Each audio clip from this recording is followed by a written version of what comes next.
Viewer effect paradox. कुछ character किसी चीज को करने में कैपेबल होते हैं, बट उसके बजाय वो उस चीज को कर नहीं पाते। लाइट की स्पीड से चलने वाला बंदा बुलेट की स्पीड से माना जाता है। You didn't see that coming.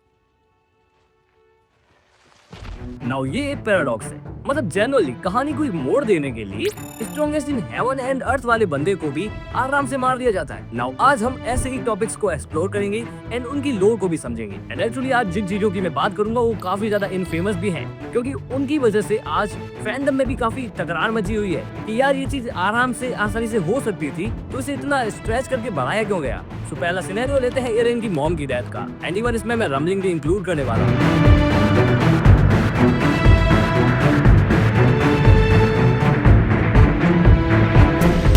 First episode में हमें ये पता लग जाता है कि वॉल्स ब्रेक हो चुकी है एंड काफी सारे टाइटन्स वॉल्स को पार करके अंदर आने की कोशिश कर रहे हैं। एंड यही एक मॉन्स्टरस फीमेल टाइटन इरेन की मॉम की तरफ बढ़ने लगती है। देखो आगे हमें ये पता लगता है कि इरेन की मॉम अपने ही घर के मलबे के नीचे दब चुकी है एंड यहाँ इरेन रोने लगता है बिकॉज़ वो अपनी मॉम को खोना नहीं चाहता था। इधर हार्नेस नाम का ये पर्सन इरेन को उठाकर वहाँ से भागने लगता है and look at the screams. इधर सबको ये लगता है कि यहाँ ये सब जो भी घटना हुई है ये डेस्टिनी की वजह से हुआ है, but as soon as we realise कि ये रोने वाला बच्चा इरेन ही अपनी माँ की मौत का जिम्मेदार है, तो सारे के सारे एनिमे फैंस ये समझने लगे कि यार आखिर इरेन ने ऐसा किया क्यों। अब इसका रीजन ये था कि ब्रेथोड नाम का ये बंदा अपनी कोलोसल टाइटन फॉर्म से निकलकर वहीं गिर जाता है। ऐसा तुम्हें पता ना हो तो ये फीमेल टाइटन ब्रेथोड की तरफ बढ़ रही थी जिसके पास टाइटन की पावर थी, कोलोसल टाइटन की पावर, जो आगे जाके आर्मिन को मिलने वाली थी। तो स्टोरी लाइन को बढ़ाने के लिए यहाँ पर हमें व्यूअर इफेक्ट पैराडॉक्स देखने को मिलता है। अगर तुम्हें पता ना हो तो इरेन के पास फाउंडिंग टाइटन की पावर है जिसे वो पास्ट या फ्यूचर दोनों को मैनिपुलेट कर सकता है। यहाँ हमें पता लगता है कि इरेन ने ही फीमेल टाइटन को अपनी माँ की तरफ भेजा था इंस्टेड ऑफ कि वो ब्रेथोड की तरफ जाए। एंड एक और बात, ये दोनों ही इरेन की मॉम है।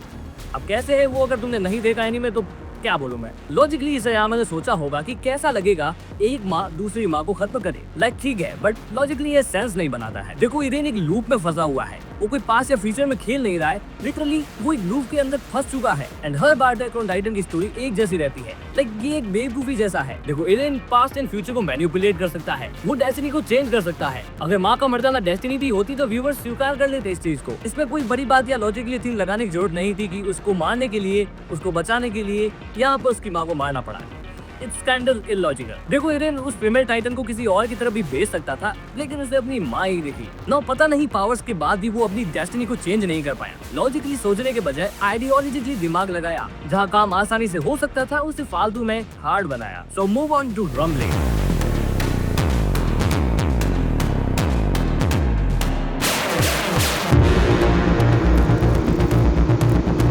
अगर आज के लोग इरेन की आइडियोलॉजी को गलत बोलते हैं तो उसका सबसे बड़ा रीजन रम्बलिंग होगा। देखो इरेन के मायने में ये था कि टाइटन्स, उनकी पावर, उनकी स्ट्रेंथ, उनकी एबिलिटी ये तब तक खत्म नहीं हो सकती जब तक इन्हें जड़ से खत्म ना कर दिया जाए। आई मीन कोई भी बंदा एक टाइटन बन सकता है जस्ट एक इंजेक्शन की हेल्प से। अगर इस लूप को खत्म करना है तो इरेन को उस लूप को ही डिस्ट्रॉय कर डालना होगा। एंड इसके लिए इरेन ने सिर्फ टाइटन्स को नहीं बल्कि नॉर्मल ह्यूमंस को भी खत्म कर डाला था। लाइक उसकी आइडियोलॉजी तो यही थी। इरेन ने ये सिनेरियो कई बार फील किया है। उसकी लाइफ एक ड्रामा से कम नहीं थी। हर बार 80% ह्यूमैनिटी को खत्म कर देना एक भयानक सपने से कम नहीं था, but I think is just for the good ending. Like titans को खत्म करने के लिए ह्यूमन रेस को डिस्ट्रॉय कर डालना, जो इसके पीछे की रियल स्टोरी भी नहीं जानते। एक बच्चे को खत्म कर देना जो अभी सिर्फ पैदा ही हुआ है।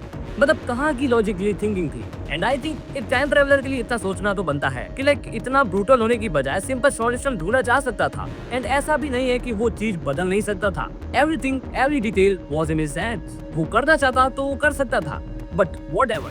Let's move on to second scenario, Light Yagami की मिस्टेक्स। मैंने लिटरली डेथ नोट 2 बार देखा है and I think he is not the smartest. आज सबको लाइट यागामी की मिस्टेक्स तो रियलाइज होंगी ही। इवन आज भी लाइट की मिस्टेक्स पर काफी सारी वीडियोस भी बन चुकी है। होता यूं है कि लाइट को डेथ नोट मिल जाती है and he started to act like a fool. It's so normal to catch कि इतने सारे लोग हार्ट अटैक से एक साथ कैसे मारे जा रहे हैं। कुछ प्रॉब्लम तो है। एंड ये सारी चीजें लाइट अपनी फेम के लिए करता है। मतलब क्रिमिनल्स को जज करने के लिए एक गॉड बन चुका है, ये बताने के लिए संसार को ये सारी चीजें प्लान करता है। बट जितना स्मार्टली वो आगे सीरीज में मूव करता है उतना स्मार्टली वो स्टार्ट में नहीं करता। अब एक रेस बिल्ड प्लान करता है। लाइक कोई भी इंसान समझ सकता था कि एक पर्सन ओपनली कीरा को चैलेंज करने आ चुका है और इवन वो ये भी समझ चुका है कि कीरा बिना देखे भी किसी को मार सकता है। तो लाइट इस रिपोर्टर लिंड-एल टेलर को मार डालता है, वो भी पूरी दुनिया के सामने। अब समझने वाली बात ये थी कि ये मूवमेंट काफी ज्यादा फास्ट थे। लिंड-एल टेलर के सारे वर्ड इस तरह से डिजाइन किए गए थे कि लाइट उसे मारे ही मारे। एंड एज वी नो कि अगर ये चीज नहीं होती तो ऑब्वियसली लाइट एंड एल की राइवलरी हमें देखने को भी नहीं मिलती। लाइट अगर एक्चुअली में स्टार्स से स्मार्ट मूव करता तो शायद वो पकड़ा भी न जाता। इवन एज इंटेलिजेंट पर्सन वो यहाँ इलॉजिकली बिहेव करता है, मतलब उसके बिहेवियर के खिलाफ में काम करना आइडियोलॉजिकली ठीक नहीं लगता। कॉज स्टोरी लाइन मूव हो, इसीलिए लाइट को कहीं ना कहीं पर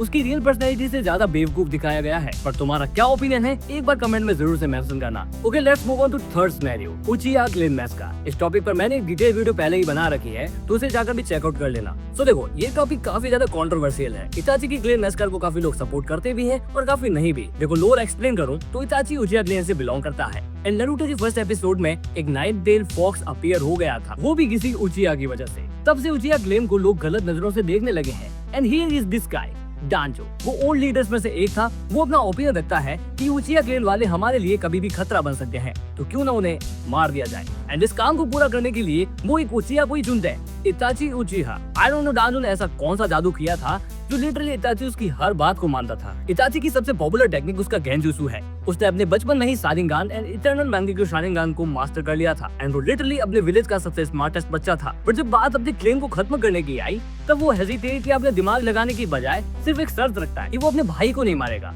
उसकी बजाय वो सबको मार डालेगा। आई मीन लिटरली वो इतना बेवकूफ कैसे हो सकता है। वो ये बात एक दो बार सोचता, डिस्कस करता, तो उसे समझ आता there will be an alternate way. And even उसे अपनी फैमिली को देख के समझ जाना चाहिए था कि यार इनमें से तो ऐसा कोई भी नहीं लगता कि जो हमारे विलेज के लिए खतरा हो। आई मीन लिटरली वो इतने वीक थे कि वो एक छोटे से बच्चे के हाथों मारे जाते हैं। उन्हें मारने के लिए किसी आर्मी की नीड भी नहीं थी। जस्ट एक रात के साये में एक बच्चे को बुला लो और उसके थ्रू सारे उचिहा को खत्म कर डालो। इवन अगर उचिहा wants rebellion against the village, they are still not that deadly. I mean literally, इताची को स्मार्ट शो करके उसे डम बिहेव करवाया गया। उसे किसी स्लेव की तरह रिप्रेजेंट किया जो पता नहीं किस शर्त में बंधा है। सही गलत की पहचान करना तक उसके लिए मुश्किल हो चुका है। एक्चुअली ये सब व्यूअर इफेक्ट पैराडॉक्स का एक हिस्सा है, जिससे कहानी को और एंगेजिंग बनाया जा सकता है। अदरवाइज ये सारे पॉइंट्स इतने ज्यादा इम्पैक्टफुल नहीं लगते। तुम्हारा इस पर क्या ओपिनियन है जरूर से मुझे बताना। एंड आज की वीडियो में बस इतना ही। अगर ये वीडियो पसंद आई हो तो वीडियो को लाइक करना, चैनल को सब्सक्राइब करना। I see you guys in the next video. Till then bye.